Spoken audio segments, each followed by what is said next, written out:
There's something irresistible about the idea of lost treasure, gold hidden in forgotten caves, jewels sunk to the ocean floor, entire cities swallowed by time. These aren't just stories from adventure novels. They're real mysteries that have tantalized explorers, historians, and dreamers for centuries. Picture this: a chest of Spanish doubloons buried by pirates on a remote island, or an emperor's ransom of gold and artifacts vanishing without a trace. The thrill isn't just in the riches themselves, but in the unanswered questions: who hid them, where did they go, and could they still be out there waiting to be found? History is filled with treasures that slipped through our fingers, vanishing into legend. Some were stolen, some were lost to war or disaster, and others were hidden so well that no one has ever been able to uncover them. These aren't just objects, they're pieces of our past, each with a story to tell. Think of the Amber Room, a chamber walled in golden amber panels, gifted to a Russian Tsar only to disappear during World War II. Or the Ark of the Covenant, said to hold the sacred tablets of Moses, last seen centuries ago. These treasures aren't just valuable, they're cultural icons wrapped in myth and mystery. And that's exactly what we're diving into today. From sunken galleons carrying fortunes to legendary hoards guarded by curses, we're counting down 25 of history's most captivating lost treasures. You'll hear about kings who buried their wealth rather than let it fall into enemy hands, explorers who vanished while searching for fabled cities of gold, and artifacts so powerful they might never be seen again. Some of these treasures might still be out there, just waiting for the right person to uncover them. So get ready, because this isn't just a list, it's a journey through time filled with danger, intrigue, and the endless allure of the unknown. The Ark of the Covenant isn't just a lost treasure, it's one of history's most sacred mysteries. According to the Bible, this ornate chest was crafted by the Israelites under divine instruction, made of gold-covered acacia wood and topped with 2 winged cherubim. Inside rested the stone tablets inscribed with the 10 Commandments, a jar of manna, and Aaron's staff. But what makes this relic so fascinating isn't just its religious significance, it's the terrifying power attributed to it. Stories describe enemies struck down, rivers parting, and even priests collapsing dead if they dared touch the ark without proper reverence. So where did it vanish? After centuries at the heart of Jerusalem's temple, the trail goes cold following the Babylonian invasion in 586 BC. Some believe it was carried off as plunder and lost to time. Others claim it was hidden, perhaps beneath Jerusalem itself, sealed in secret tunnels by priests desperate to protect it. One enduring theory points to Ethiopia, where the Church of Our Lady Mary of Zion claims to safeguard the Ark in its inner sanctum. Yet no outsider has ever been allowed to verify its presence, leaving the mystery shrouded in faith and speculation. Then there are the wilder theories that it was smuggled to Europe by the Knights Templar, buried under a medieval chapel, or even spirited away by divine intervention. Archaeologists have searched for clues in ancient texts and ruins, but the Ark remains elusive. Whether it's waiting to be rediscovered or lost forever, one thing's certain: this isn't just a treasure hunt. It's a search for something that shaped civilizations, a relic that bridges history and legend, and that's what makes its disappearance so haunting. The legend of El Dorado isn't just about gold, it's about obsession. For centuries, explorers risked everything, marching into uncharted jungles, convinced a city of unimaginable wealth awaited them. But the truth behind this myth is even more fascinating than the fantasy. It all began with the Muisca people of modern-day Colombia, who practiced a breathtaking ritual. When a new leader rose to power, he'd cover himself in gold dust, then dive into Lake Guatavita as an offering to the gods. Witnesses described the spectacle as the Golden One, or El Dorado in Spanish, and over time that phrase twisted into something far grander, a hidden metropolis where gold lined the streets like cobblestones. The conquistadors couldn't resist, By the 1500s, men like Gonzalo Pizarro and Sir Walter Raleigh led brutal expeditions into the Amazon, fueled by greed and desperation. They tortured locals for clues, drained lakes searching for treasure, and lost thousands to disease and starvation, all for a city that, in all likelihood, never existed as they imagined. Modern archaeology tells a different story. The Muisca did have gold, but not in limitless quantities. Their real treasure was their craft, creating exquisite golden figurines and jewelry that still dazzle today. Yet the search hasn't ended. Satellite imaging and ground-penetrating radar have scanned remote regions, uncovering evidence of settlements and trade routes that hint at complex civilizations. Some researchers now believe El Dorado wasn't a place, but a network, a cultural and economic web that stretched across the Andes. Others think the legend simply outshone reality, turning a sacred ritual into an unattainable dream. Whatever the truth, El Dorado endures as a cautionary tale about the dangers of obsession and the timeless allure of a mystery that refuses to be solved. The Amber Room wasn't just a treasure, it was an entire wall of treasure, a glowing masterpiece that seemed ripped from a fairy tale. Imagine stepping into an 18th century chamber where every inch shimmered with 6 tons of amber, painstakingly carved into intricate mosaics and backed with gold leaf. Mirrors reflected the honey-colored panels, making the room feel like it was lit from within. Prussia's King Frederick William I gifted it to Russia's Peter the Great in 1716, a diplomatic marvel meant to seal their alliance. For over 200 years, it dazzled visitors in the Catherine Palace near St. Petersburg until World War II turned it into one of history's most infamous wartime lootings. When Nazi forces invaded the Soviet Union in 1941, they dismantled the Amber Room in 36 hours, packing the panels into crates and shipping them to Königsberg Castle in Germany. Eyewitnesses claimed it was displayed there briefly, but as Allied bombs reduced the city to rubble in 1945, the trail vanished. Some say it was destroyed in the firestorm. Others insist it was smuggled out in the chaos, hidden away by Nazis desperate to preserve their plunder. For decades, treasure hunters have chased leads across Europe, through salt mines, underground bunkers, even a sunken steamship off the Polish coast. In 1997, a single original mosaic surfaced in Germany, sold by the son of a soldier involved in the looting, but the rest gone. The wildest theories suggest it's still out there, concealed in a forgotten warehouse or buried beneath modern Kaliningrad, the city that rose from Königsberg's ashes. Russian artisans have since recreated the Amber Room from photographs, a dazzling replica that reopened in 2003. But the original's fate lingers like a ghost, a reminder of war's brutality and the enduring power of beauty lost to greed. No treasure embodies the tension between art and destruction quite like this one, and that's what makes its mystery so haunting, not just the value of the amber, but the sheer audacity of its disappearance. The Knights Templar weren't just warriors, they were the medieval world's most powerful bankers, and that's where the mystery begins. Founded in 1118 to protect pilgrims traveling to Jerusalem, this elite order of monk soldiers quickly amassed staggering wealth. Kings and nobles entrusted them with fortunes, their network of fortresses doubling as vaults for gold, relics, and priceless documents, but their influence made them targets.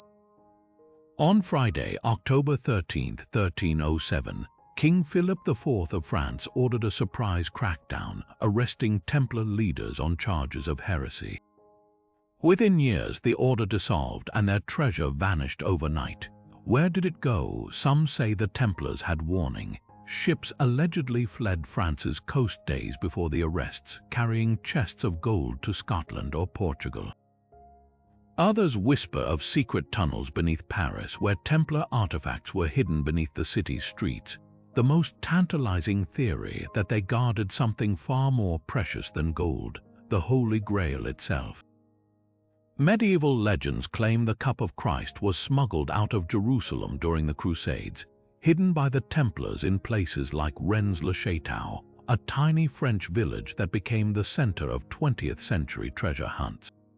Modern searches have turned up eerie clues. In 1912, a farmer in the French countryside uncovered a trove of gold coins and a lead cross etched with Templar symbols. Decades later, radar scans beneath a chapel in Poland revealed possible hidden chambers, fueling speculation that the Order's wealth was scattered across Europe. Yet despite centuries of digging, decoding, and deciphering, no definitive hoard has ever been found. That's the magic of the Templar treasure. It's not just about lost gold, but the idea that an entire chapter of history might still be waiting underground, encoded in cryptic symbols and half-buried ruins. Whether it's a chest of coins or a sacred relic, one thing's certain: the Templars knew how to keep a secret. The story of the lost Inca gold is a brutal tale of betrayal and desperate hope. When Spanish conquistador Francisco Pizarro captured the Inca Emperor Atahualpa in 1532, he demanded a ransom that defied belief: a room filled with gold and silver, floor to ceiling, in exchange for the ruler's freedom. Atahualpa, believing the deal would secure his release, ordered his people to strip temples and palaces bare. For months, caravans of llamas carried treasures across the empire: golden statues, ceremonial vessels, even entire walls sheathed in precious metal. Historians estimate the haul would be worth billions today, but Pizarro, fearing an Inca revolt, executed Atahualpa anyway, and that's when the gold vanished. Some say Inca loyalists diverted the final shipments, hiding them in remote mountain caves or sinking them into sacred lakes like Lake Titicaca. Others whisper of a secret network of tunnels beneath Cusco, where priests stashed treasures before the Spanish could loot them. The most enduring legend points to the Danganats Mountains in Ecuador, where a vast cache supposedly lies guarded by deadly swamps and punishing terrain. Spanish soldier Valverde claimed to have found it in the 1500s, leaving cryptic directions that later inspired expeditions like that of British explorer Colonel Percy Fawcett in the early 1900s, none successful. Modern treasure hunters haven't given up. Satellite imagery and ground scans have revealed anomalies in the Andes that could be man-made chambers. Divers have probed icy lakes searching for submerged offerings, while local lore tells of farmers stumbling upon golden artifacts only to rebury them, fearing curses. But the real treasure might not be gold at all. Archaeologists now believe the Incas' greatest wealth was their craftsmanship: elaborate alloys, intricate designs lost to melting pits where the Spanish reduced everything to ingots. Every undiscovered fragment is a clue to a civilization that turned metal into art, and a ransom that became one of history's most tantalizing disappearing acts. The lost Inca gold isn't just a hoard, it's a silent protest against conquest, hidden where greed couldn't reach it. The crown jewels of Ireland weren't just symbols of royalty, they were a political lightning rod, and that's exactly why their disappearance in 1907 remains so controversial. The jewels, part of the regalia for the Order of St. Patrick, included a diamond-studded star and badge, along with a spectacular ruby and diamond collar worn by the king during Irish ceremonies.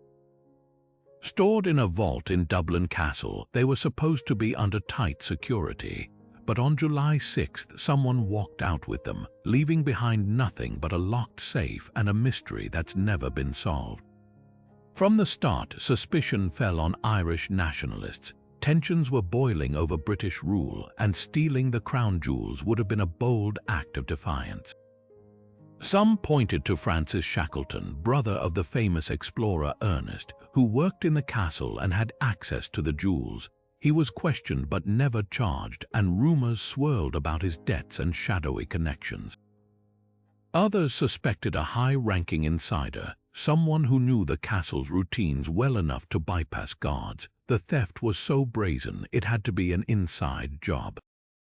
Then there's the question of what happened to the jewels themselves. One theory claims they were dismantled, their gems sold off quietly in Europe's black markets. Another suggests they were hidden away by nationalist groups, kept as a secret trophy of resistance. The wildest tales even link them to the Irish Republican Brotherhood, with whispers that they were buried or sunk in a lake, waiting for Ireland's independence. Despite countless investigations and rewards, no trace of the jewels has ever surfaced. Modern historians still debate whether they were destroyed out of necessity or preserved out of pride. Either way, their loss is more than just a crime. It's a snapshot of a turbulent era where symbols of power could vanish overnight, leaving behind only questions and legends. And that's what makes this heist unforgettable, not just the missing gems, but the defiant story they left behind.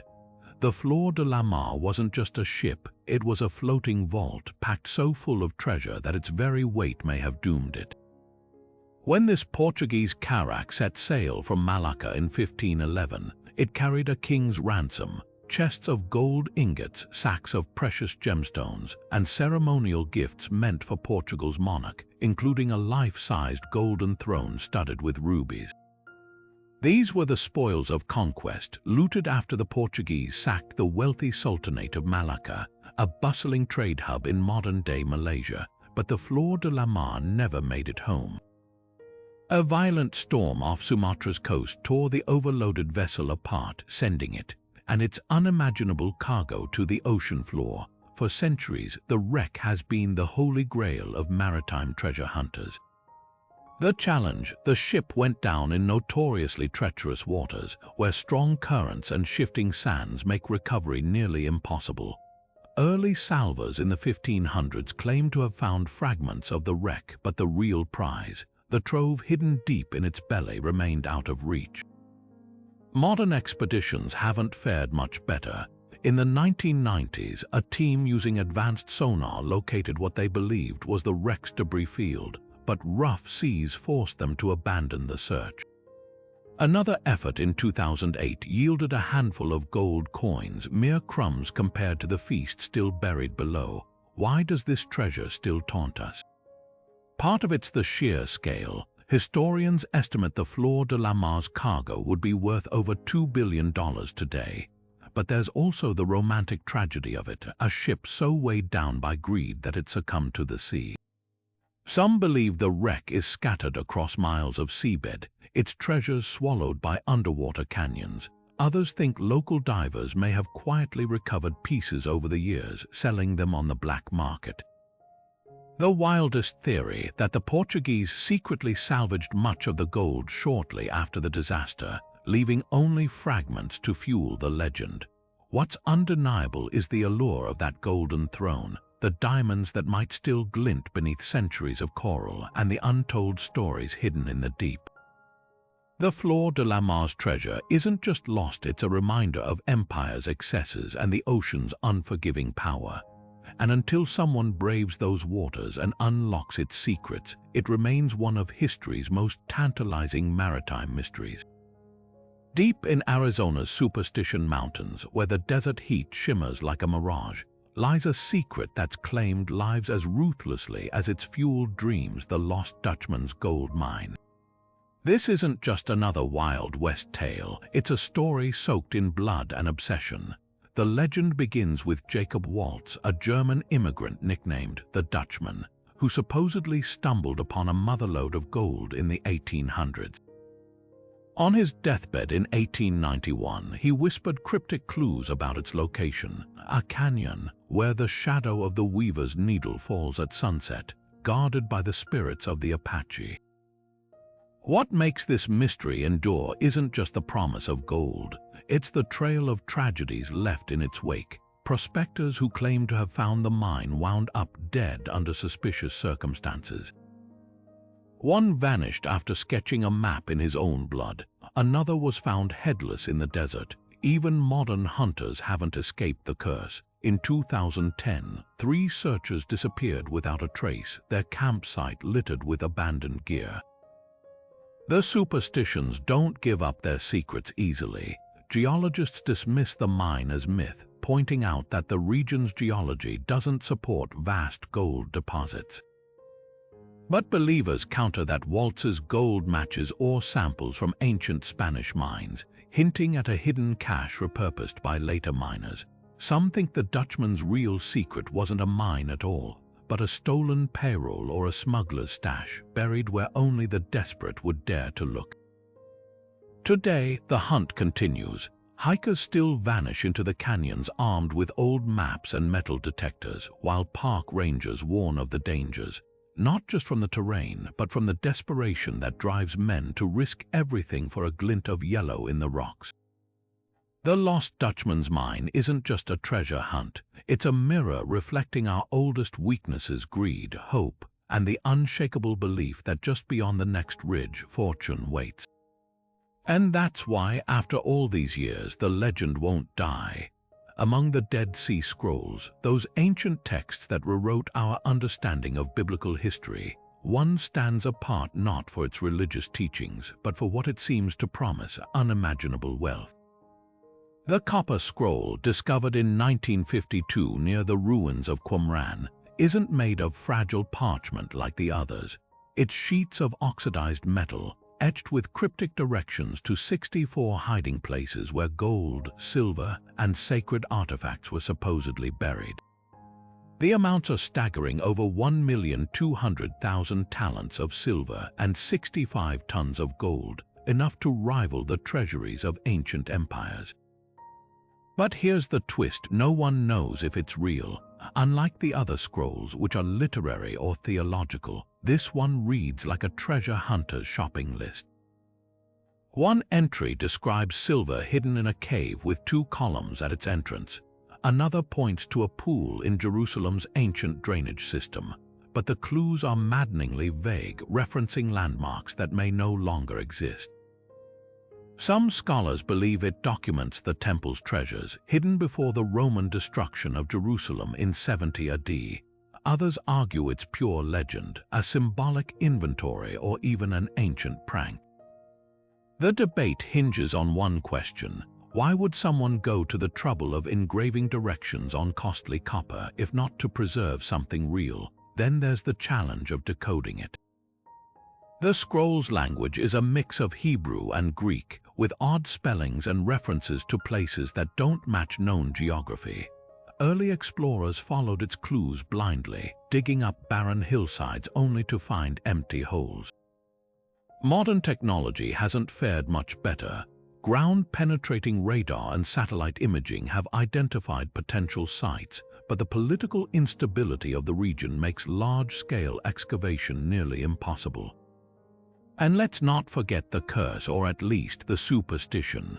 Local lore warns that the treasures are guarded by ancient forces, a belief fueled by the deaths of several searchers under mysterious circumstances. Yet the allure persists. In 2006, a team claimed to have found a cave near the Dead Sea that matched one of the scroll's descriptions, though no treasure materialized. Another theory suggests the loot was recovered long ago, repurposed by later empires, leaving only the scroll as a ghost of its former promise. Whether fact or fiction, the Copper Scroll captures something primal: the thrill of a puzzle without an answer, a map that leads everywhere and nowhere at once. It's not just about the gold, it's about the human obsession with secrets and the lengths we'll go to believe that somewhere, just out of reach, a fortune is waiting to be found. The Fabergé eggs weren't just jewelry, they were tiny, opulent masterpieces, each one a Russian emperor's love letter to his family. Crafted by the House of Fabergé between 1885 and 1917, these 52 imperial Easter eggs were gifts from the Tsars to their mothers and wives, hiding miniature surprises inside: a diamond crown, a golden hen, even a clockwork elephant.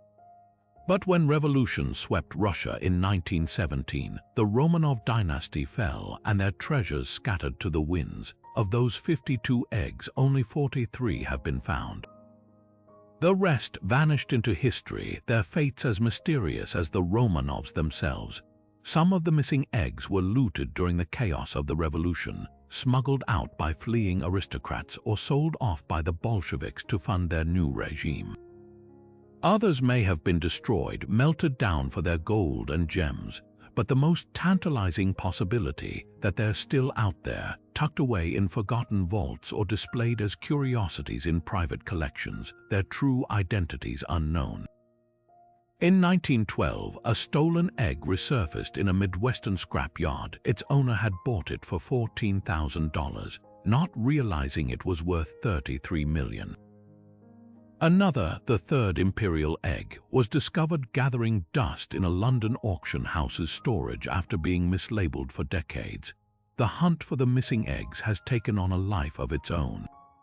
Art historians scour old photographs and documents, searching for clues in the backgrounds of exiled nobles' portraits. One theory suggests that several eggs were hidden in Swiss bank vaults, their owners too fearful to reveal them after the Soviet collapse. Another posits that they were broken apart, their gems reset into other jewelry to avoid detection.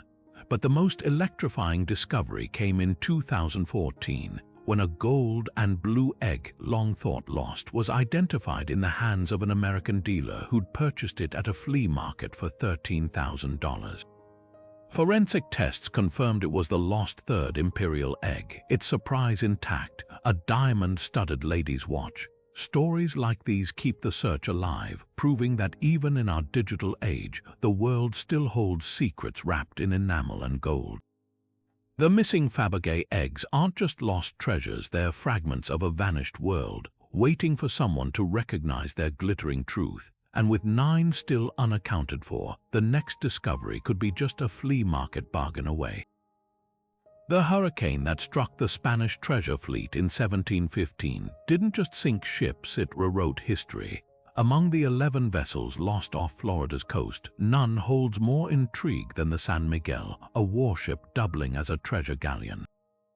Packed with silver bars, gold coins, and emeralds from the mines of Peru and Mexico, it was part of a convoy hauling the equivalent of $400 million today, Spain's desperate attempt to fund its wars in Europe. But the Atlantic had other plans. On July 30th, a storm of legendary fury scattered the fleet, driving the San Miguel onto the reefs near present-day Vero Beach. Survivors clung to wreckage as waves swallowed the ship whole, taking its cargo and untold secrets into the depths. For centuries, the San Miguel's treasure lay just out of reach, buried under shifting sands and coral.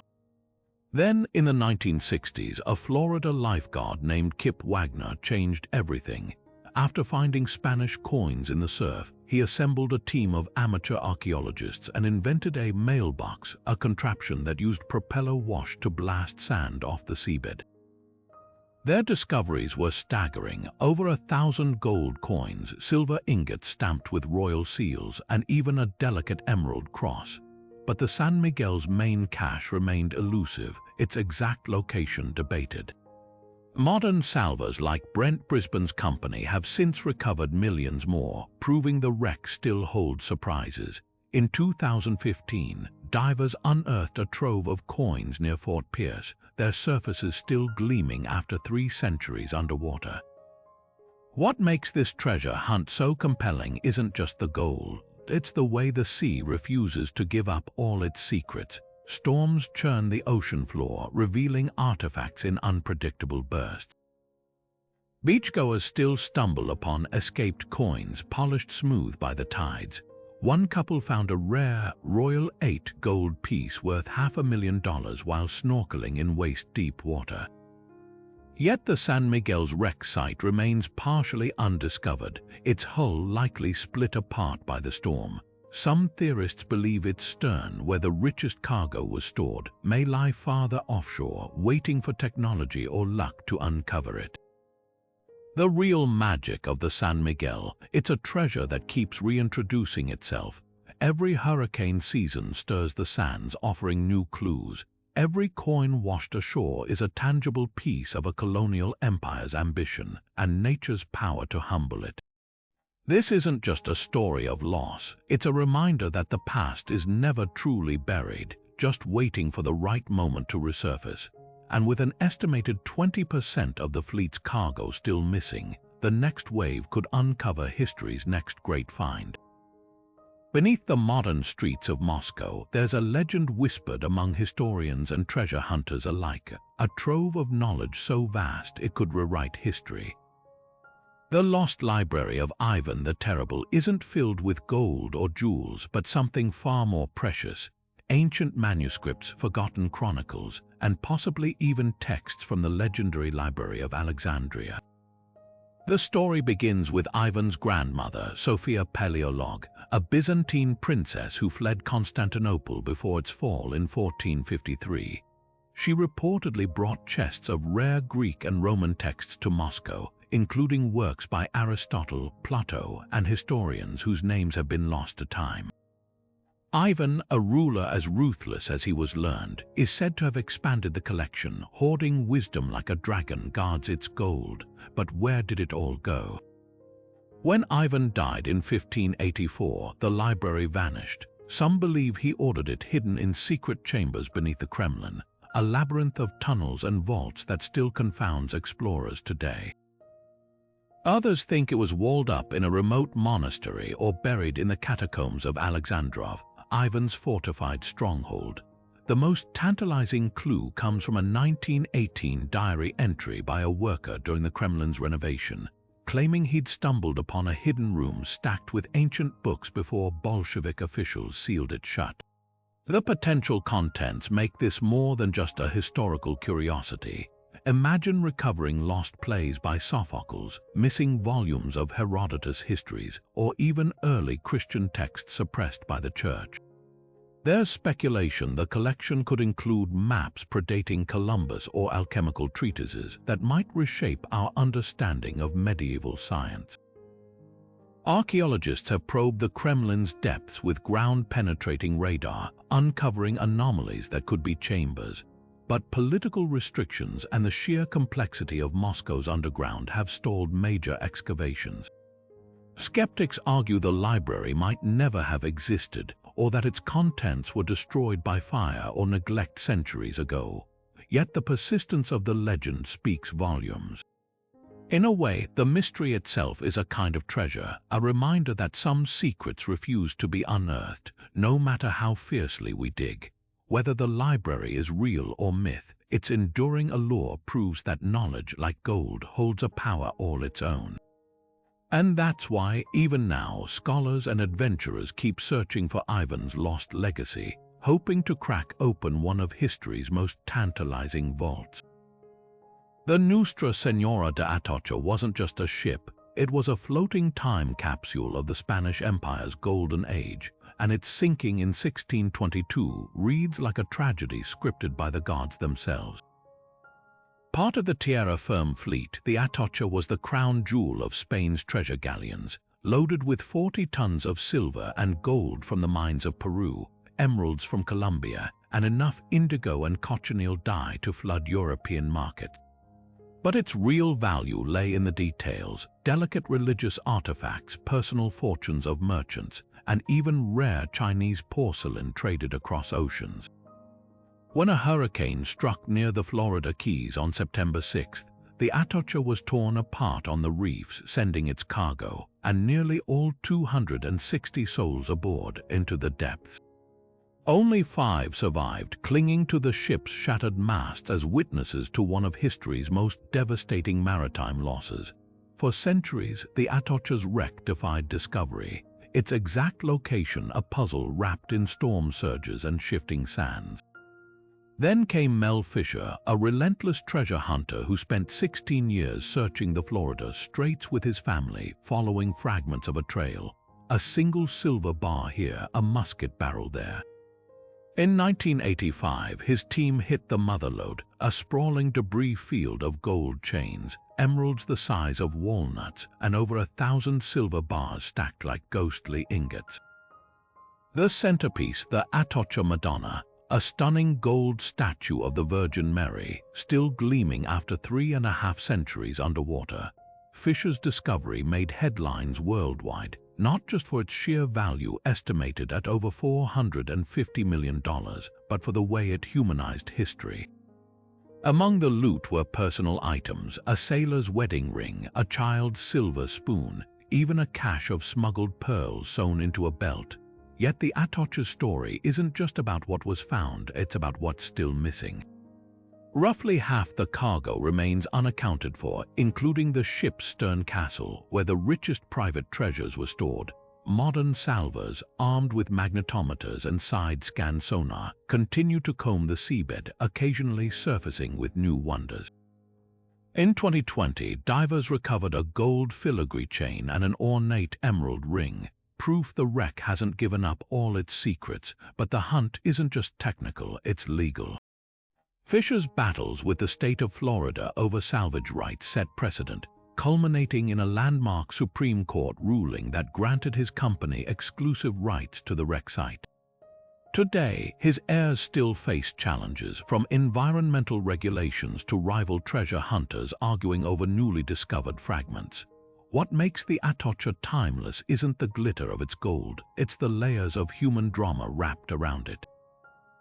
This was a ship carrying the hopes of empires and individuals, all swallowed by the sea in a single brutal night. Every artifact recovered is a voice from the past, whispering stories of ambition, survival, and loss.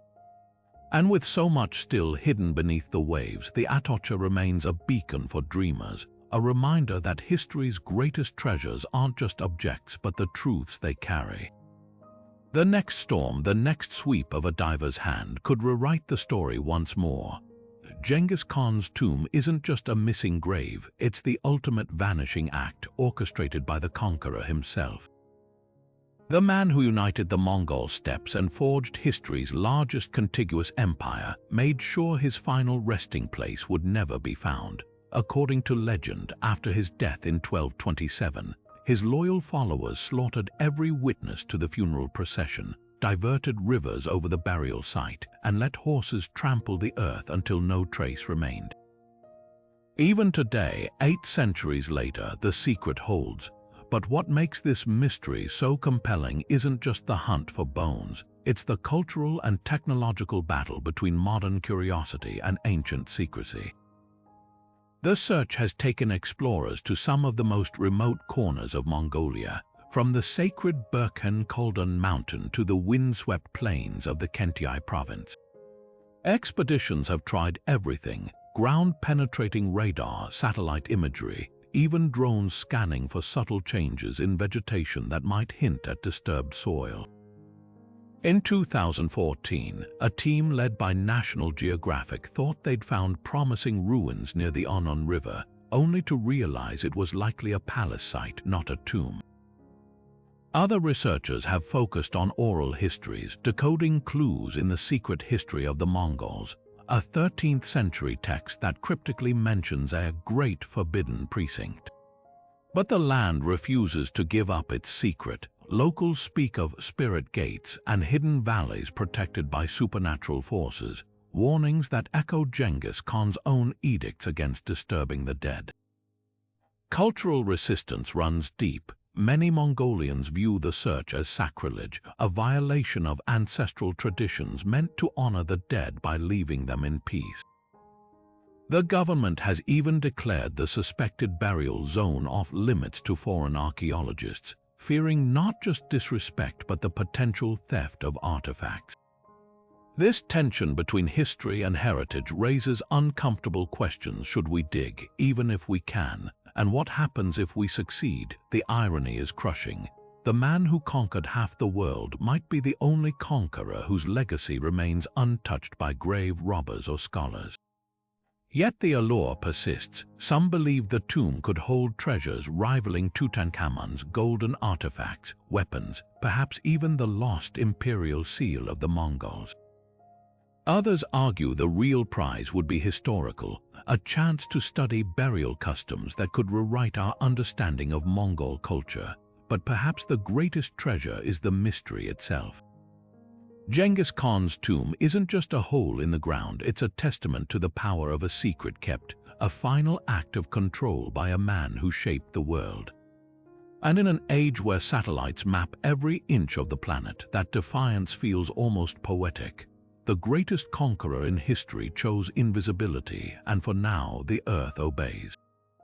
As the Civil War hurtled toward its bloody conclusion in 1865, the Confederacy's leaders faced a desperate dilemma: what to do with the remnants of their treasury before Union forces seized it. Rumors persist to this day that millions in gold and silver vanished into the shadows, spirited away by loyalists who refused to let their cause go bankrupt.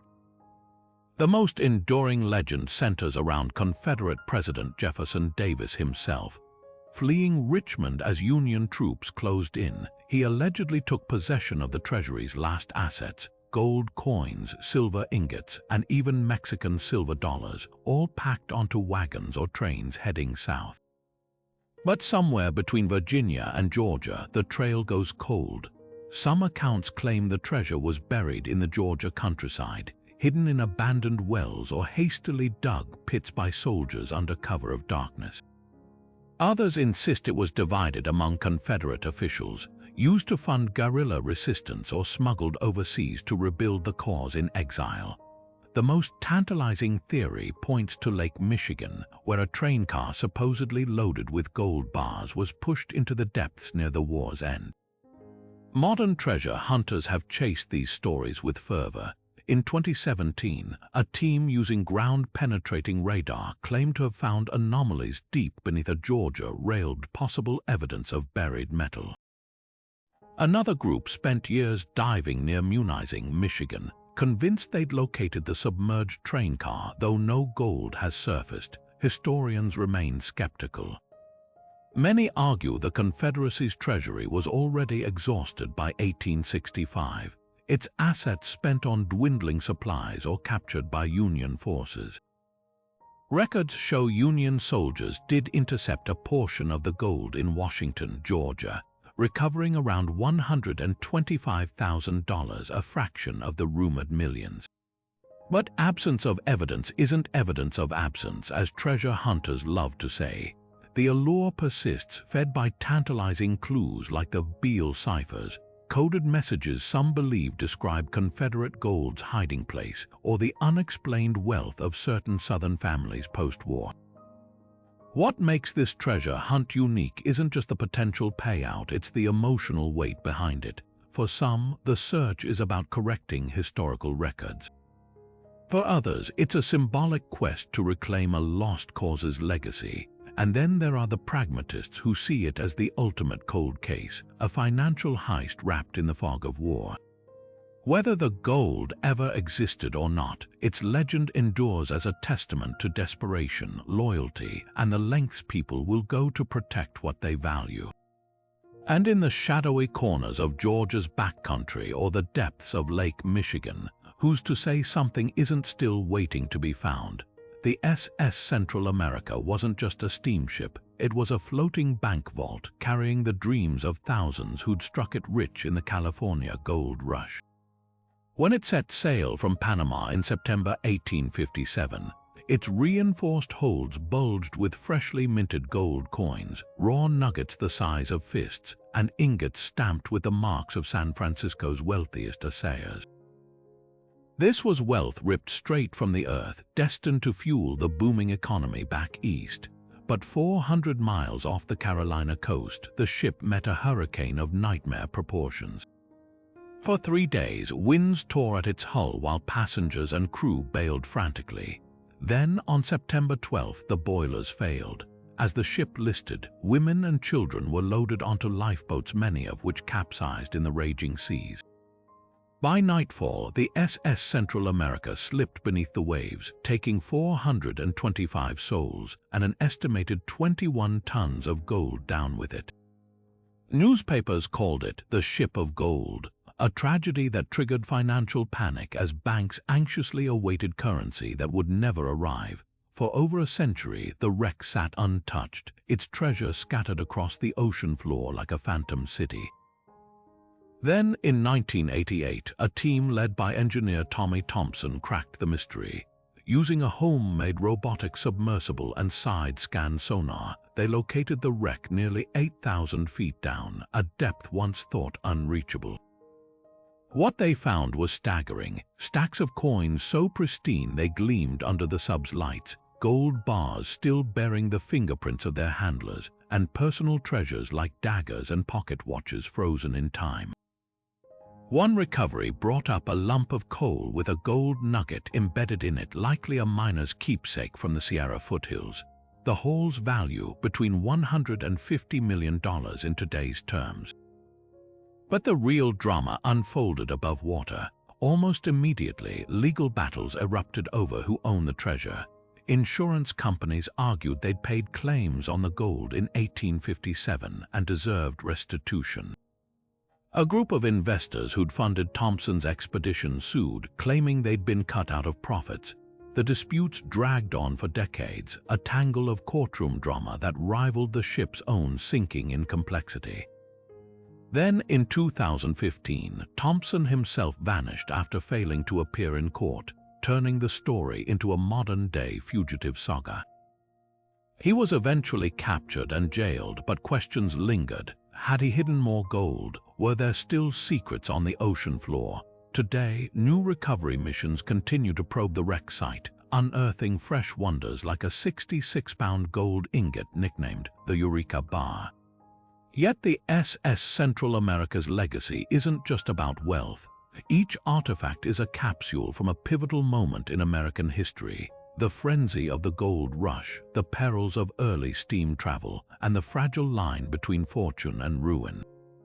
The ocean keeps giving up its ghosts, but the ship's greatest treasure might be the stories it forces us to remember. The Romanov dynasty's crown jewels weren't just symbols of power.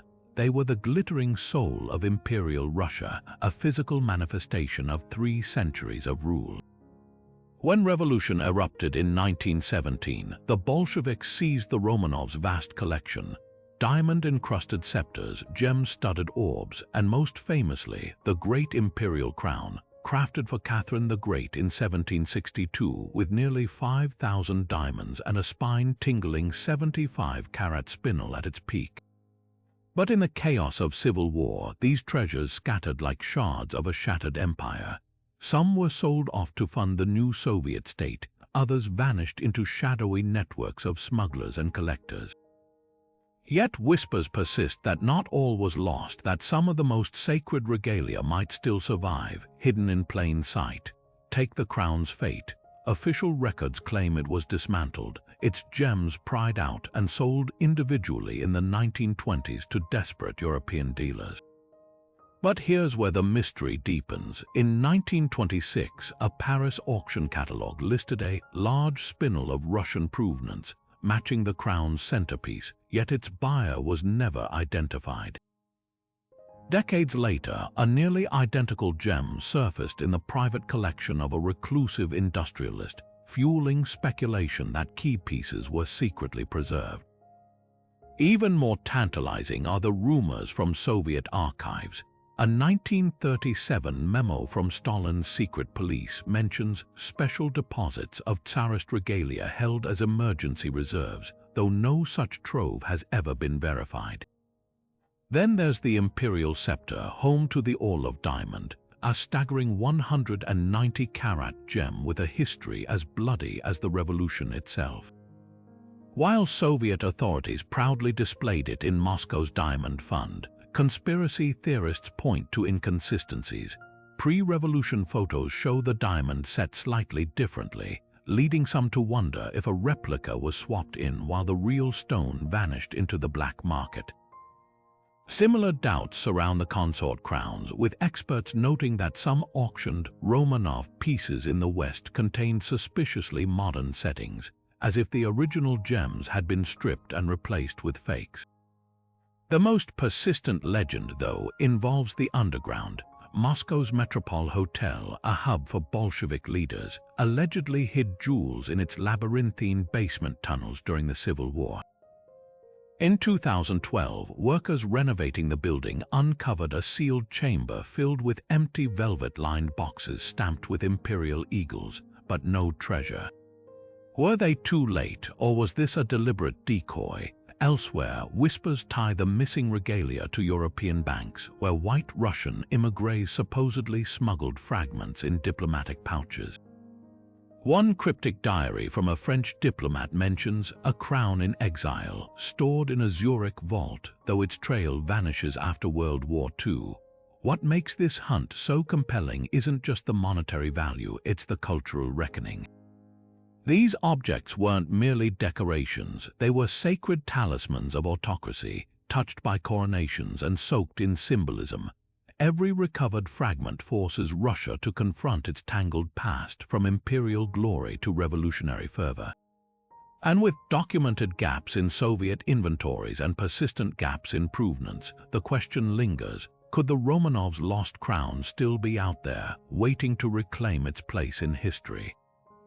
Until every vault is opened and every lead exhausted, the revolution's greatest spoils remain as elusive as the regime they once upheld. Off the rugged coast of Nova Scotia, buried beneath layers of earth and legend, lies a hole in the ground that has driven men to ruin and obsession for over 200 years, the infamous Oak Island Money Pit. This isn't just any hole, it's a meticulously engineered enigma, a labyrinth of wooden platforms, flood tunnels, and cryptic stone markers that some believe guard the greatest treasure never found. The story begins in 1795, when a teenager named Daniel Maginnis stumbled upon a peculiar depression in the soil, its edges lined with old ship's tackle blocks hanging from a tree like a pirate's invitation. Digging down, he hit wooden platforms every 10 feet, each one thicker and more reinforced than the last. By the time crews reached the 90-foot mark, they struck a stone slab inscribed with mysterious symbols, and then disaster. Salt water flooded the shaft as if the pit itself was fighting back. What makes the money pit so maddening isn't just the lack of treasure, it's the clues that suggest there should be one. Early excavators found coconut fibers, a material alien to Nova Scotia, but used by sailors to pack fragile cargo. Later digs uncovered tiny fragments of parchment, flecks of gold, and even a wrought iron human-shaped hand. Theories about what lies at the bottom range from the plausible to the fantastical. Some say it's the lost loot of Captain Kidd, buried to keep it safe from the British Crown. Others argue it's the hiding place of the Holy Grail, smuggled out of Europe by the Knights Templar. There's even a wild claim that Shakespeare's original manuscripts are down there, sealed in a watertight vault. The real drama, though, is in the hunt itself, a saga of broken fortunes and broken men. In the 1860s, an excavation company collapsed after spending a fortune only to have their equipment swallowed by the pit. A century later, wealthy investors like Franklin Roosevelt and actor John Wayne poured money into the search, lured by the promise of solving history's ultimate puzzle. Modern efforts haven't fared much better. High-tech drilling in 2014 revealed traces of gold and silver deep underground, but the elusive motherlode remains just out of reach. And the island's notorious curse, which claims 7 men must die before the treasure is revealed, has claimed enough lives to feel chillingly real, yet the allure persists.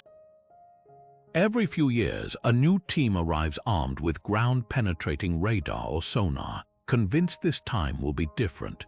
The island's current owners, the Lagina brothers, have turned the search into a reality TV spectacle, unearthing colonial-era coins and even a Roman sword artifacts that shouldn't exist in Nova Scotia. Skeptics dismiss it all as an elaborate hoax, a money pit in every sense, but believers point to the pit's sheer complexity. Those flood tunnels aren't natural, they're engineered. Someone went to a lot of trouble to hide something. Whether it's pirate gold, Templar relics, or just an elaborate 18th century prank, Oak Island's mystery endures because it taps into our deepest obsession, the idea that somewhere just beneath our feet lies proof that the wildest stories might be true. And until that last shovel turns the earth, the pit will keep its secrets and its hold on our imagination. General Tomoyuki Yamashita didn't just wage war, he waged history's greatest heist. As Japanese forces swept across Southeast Asia during World War II, they didn't just conquer territory, they systematically stripped it of centuries' worth of treasures. Gold bars from Singapore's vaults, sacred Buddhist statues from Burma, chests of gemstones looted from Manila's wealthy elite, all allegedly funneled back to the Philippines under Yamashita's command. But when the war turned against Japan, this staggering horde faced a new fate: burial. The legend goes that as American forces closed in, Japanese engineers dug feverishly in the Philippine jungles, constructing elaborate tunnel systems and booby-trapped chambers to hide the plunder. Then the workers were executed, or so the story claims, taking the locations to their graves.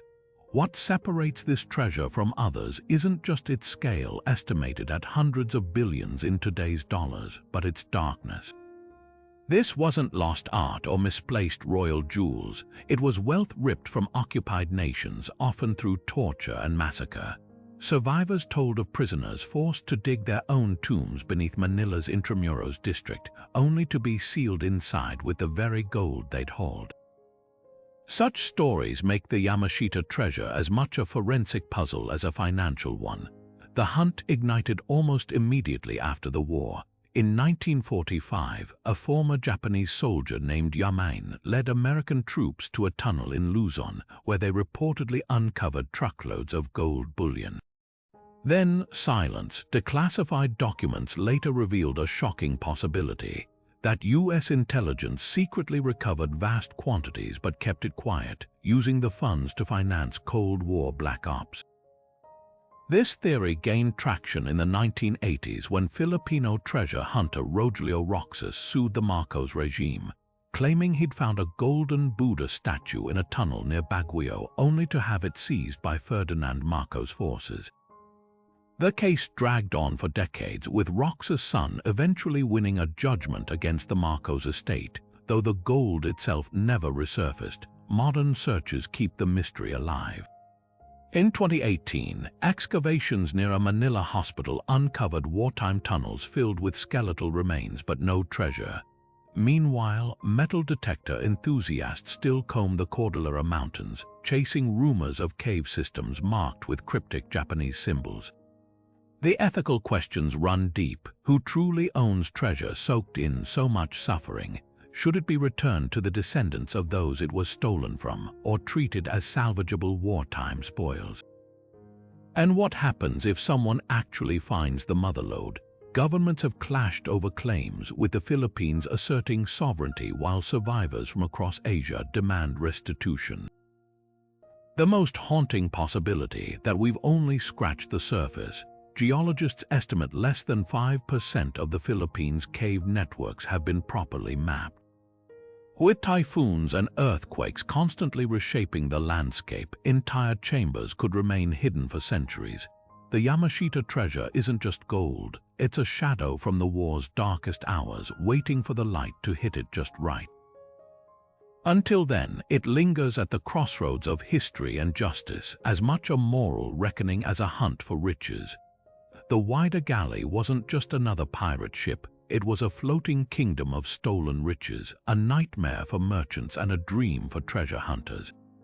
Originally built as a slave ship, this fast, heavily armed vessel was captured by the infamous pirate Black Sam Bellamy in 1717. Under his command, the Whydah became the scourge of the Caribbean, its hold filling with plundered gold, silver, and gems from over 50 ships. But its reign of terror ended abruptly that same year when a ferocious nor'easter drove the ship onto the shoals of Cape Cod, splitting it apart in the pounding surf. Bellamy and most of his crew drowned, their bodies washing ashore alongside shattered timbers and scattered coins, a grim warning of piracy's fleeting rewards. For centuries, the Whydah's wreck lay hidden under shifting sands, its exact location a mystery fueled by local legends and tantalizing beachcombing finds. Then, in 1984, marine explorer Barry Clifford made history. Using a 17th-century map and a hunch, his team discovered the wreck less than 2,000 feet from shore, buried under just 14 feet of water.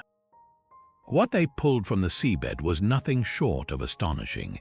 Over 200,000 artifacts, from Spanish silver coins to African gold jewelry, proof that Bellamy's pirates had been equal opportunity plunderers.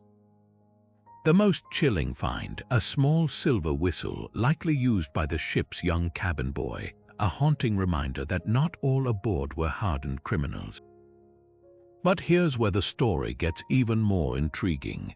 Experts estimate the Wider was carrying nearly 5 tons of treasure when it sank, and only a fraction has been recovered.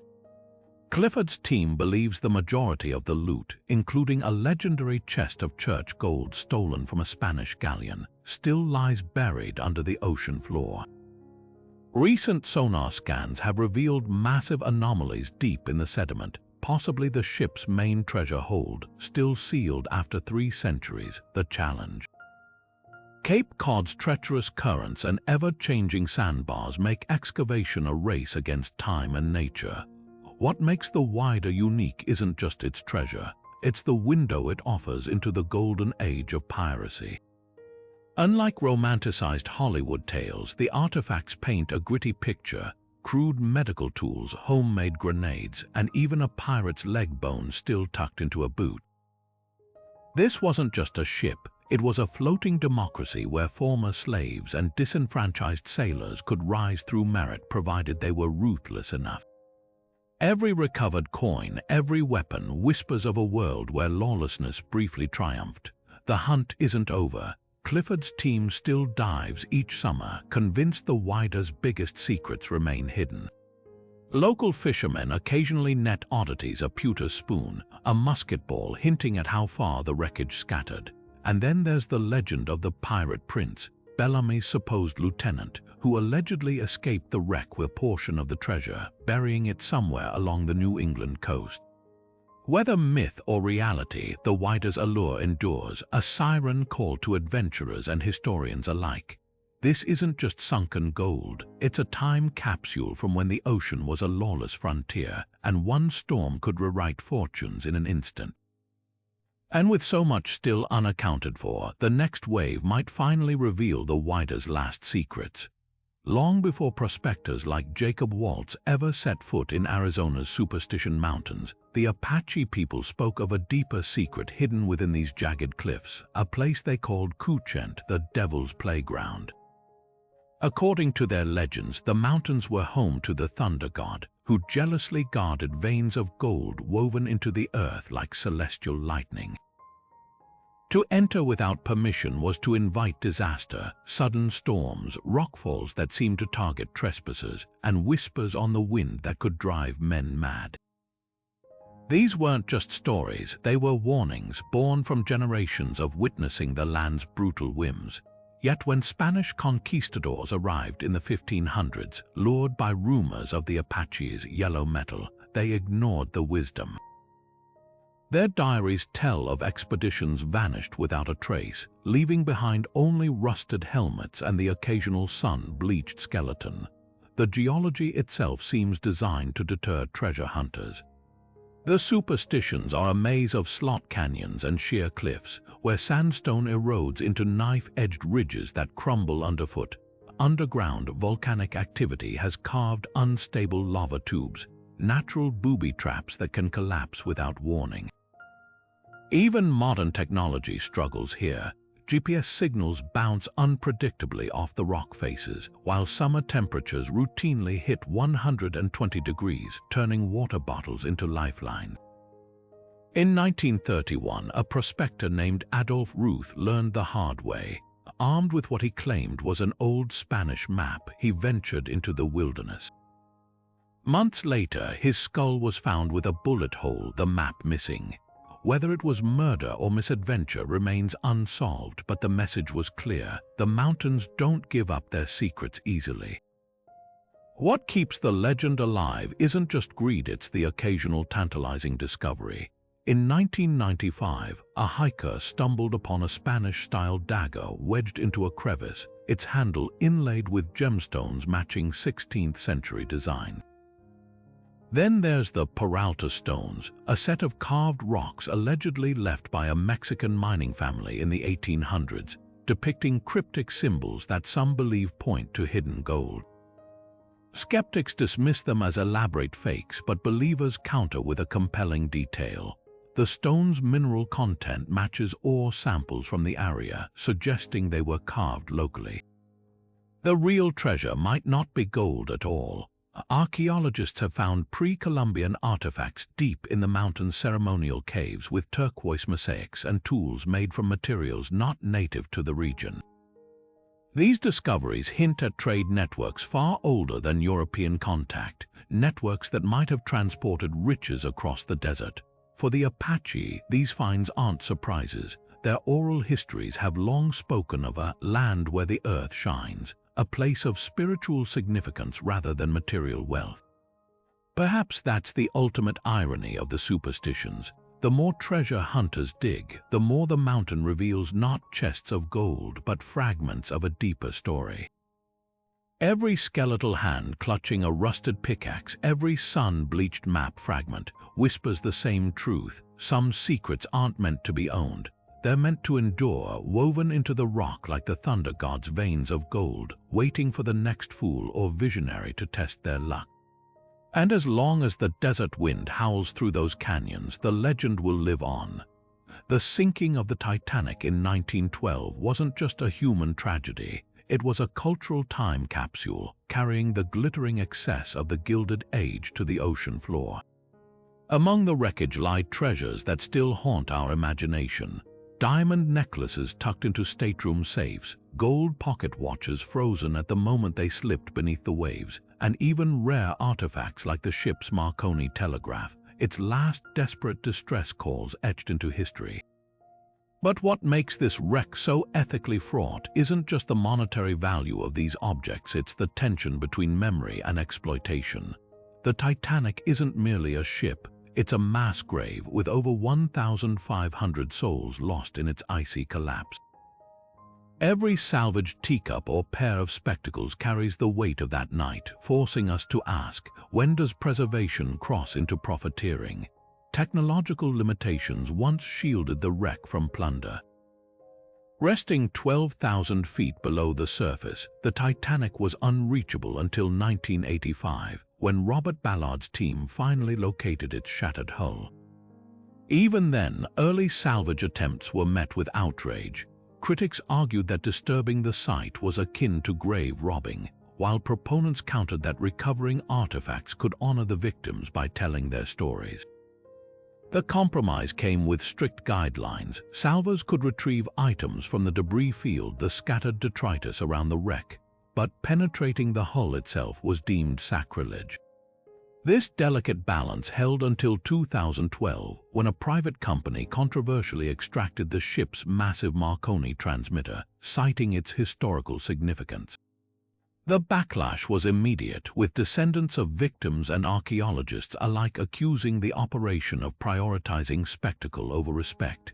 Yet the allure of undiscovered treasures keeps drawing explorers back. In 1987, a French team recovered the heart of the ocean, not the fictional blue diamond from the film, but a real sapphire necklace belonging to a first-class passenger. More chilling finds include perfectly preserved leather suitcases, their contents eerily intact, and a child's porcelain doll, a silent witness to the chaos. Then there's the big piece, a 20-ton section of the ship's hull hauled to the surface in 1998, its rusticles dripping like macabre tears. Each recovery sparks fresh debate. Are these objects better served in museums, or should they remain where they fell, part of the wreck's haunting narrative? The greatest challenge might be time itself. The Titanic is disintegrating, its iron bones succumbing to metal-eating bacteria and deep-sea currents.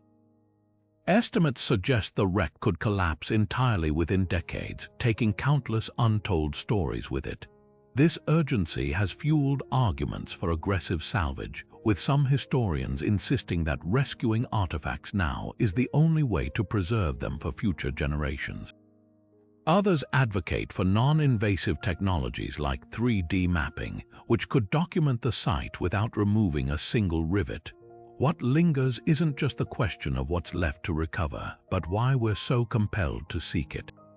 The Titanic's treasures aren't just jewels and china. They're fragments of a night that reshaped our understanding of hubris and vulnerability. Every teacup raised from the depths carries the echo of a toast never finished. Every recovered watch the heartbeat of a life cut short. And as long as the wreck endures, so too will the moral dilemma it represents, whether to let the past rest in darkness or drag it into the light, no matter the cost. Buried somewhere in Bedford County, Virginia, if the stories are true, lies a fortune so vast it would make a king blush. That's the promise of the Beale ciphers, 3 coded messages that have taunted treasure hunters for nearly 200 years. The saga begins in 1822, when a Virginia innkeeper named Robert Morris received a locked iron box from a mysterious guest named Thomas J. Beale. Inside were sheets of numbers, 3 separate ciphers, and a letter claiming they held the location of a buried hoard, thousands of pounds of gold and silver, plus jewels worth millions today. Beale vanished, leaving Morris with instructions to open the box only if he never returned. Decades later, the innkeeper finally cracked one cipher using the Declaration of Independence as a key, revealing an inventory so extravagant it seemed impossible, yet the other 2 codes, including the treasure's exact location, remain unsolved. What makes this mystery so maddening is the blend of tantalizing clues and nagging doubts. The deciphered message lists the treasure's contents in staggering detail: gold bars from a Colorado expedition, silver mined in New Mexico, even gemstones allegedly looted from a caravan in Santa Fe. But here's where skepticism creeps in. No records confirm Beale's existence, nor is there evidence of a massive mining operation matching his claims.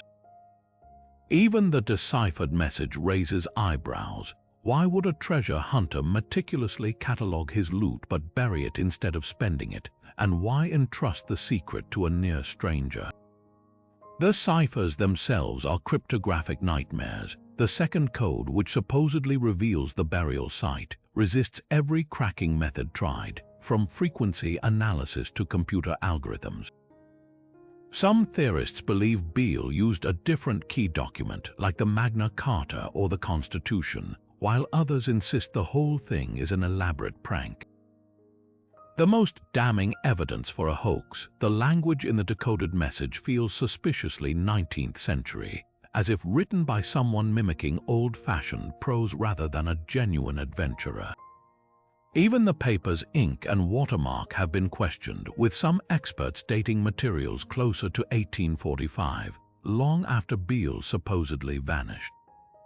Yet the hunt persists. Modern-day treasure hunters armed with metal detectors and ground-penetrating radar have scoured Bedford County, following clues like 6 feet below the surface and near a large red rock. Some have dug up curious artifacts, old bullets, colonial-era tools, but no chests of gold.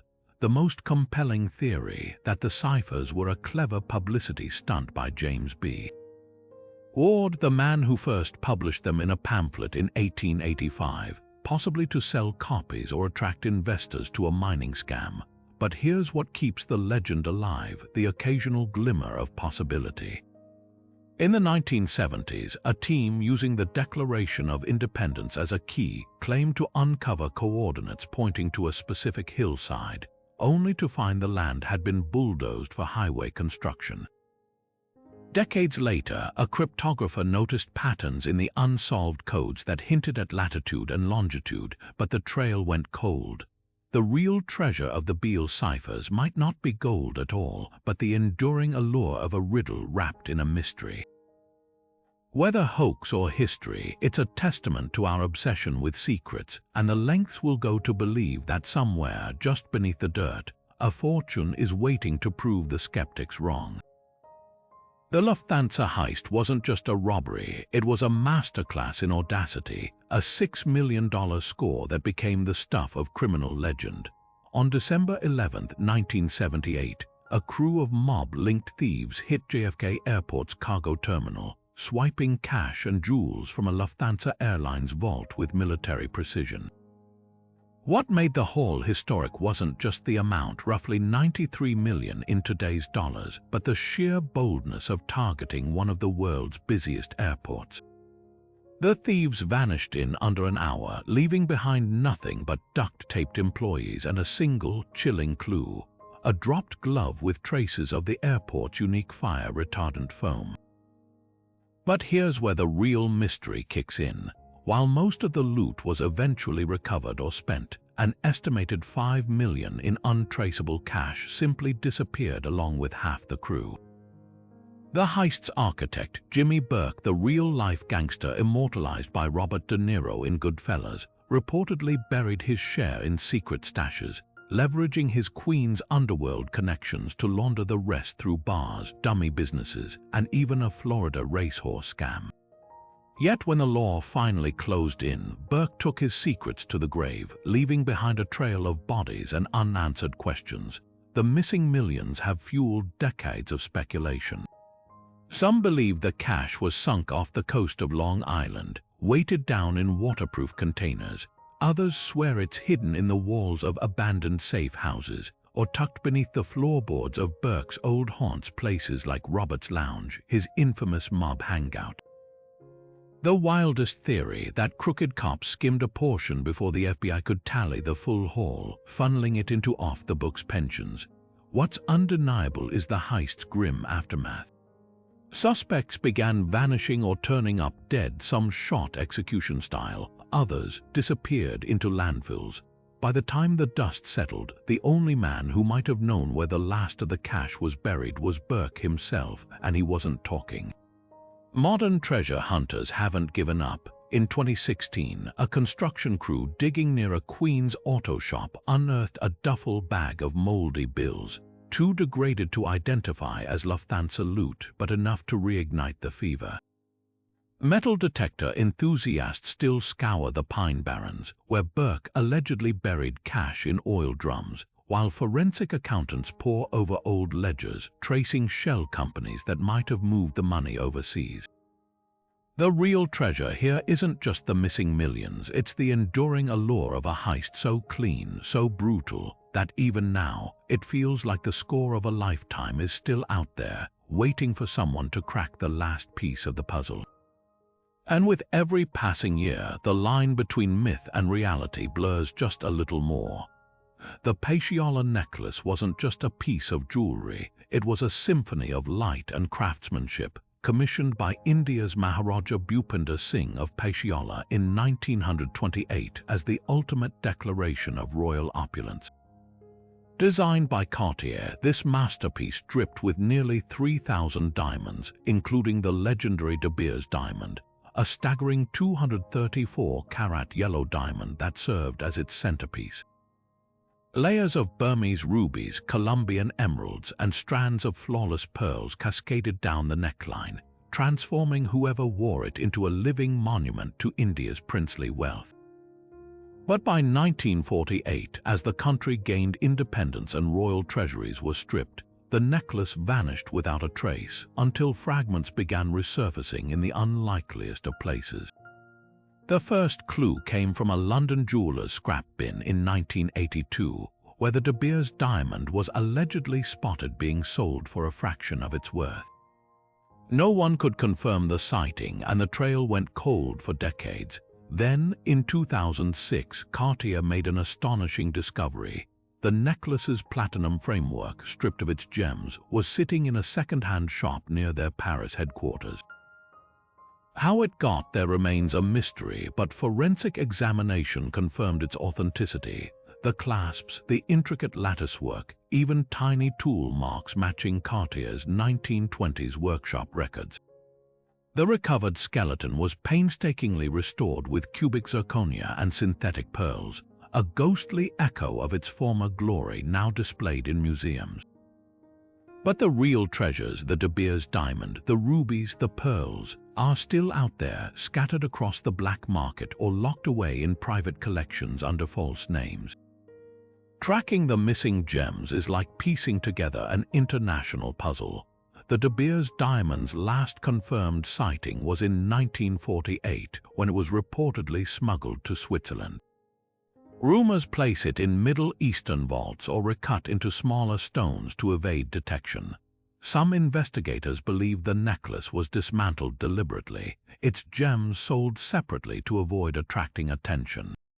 A 2012 lead pointed to a Monaco auction house selling a pear-shaped diamond matching one of the Paciolo's side stones, but the buyer's identity vanished behind shell companies. Even modern technology struggles to trace stones this old. Laser inscriptions and certificates didn't exist in the 1920s, making provenance a game of educated guesswork.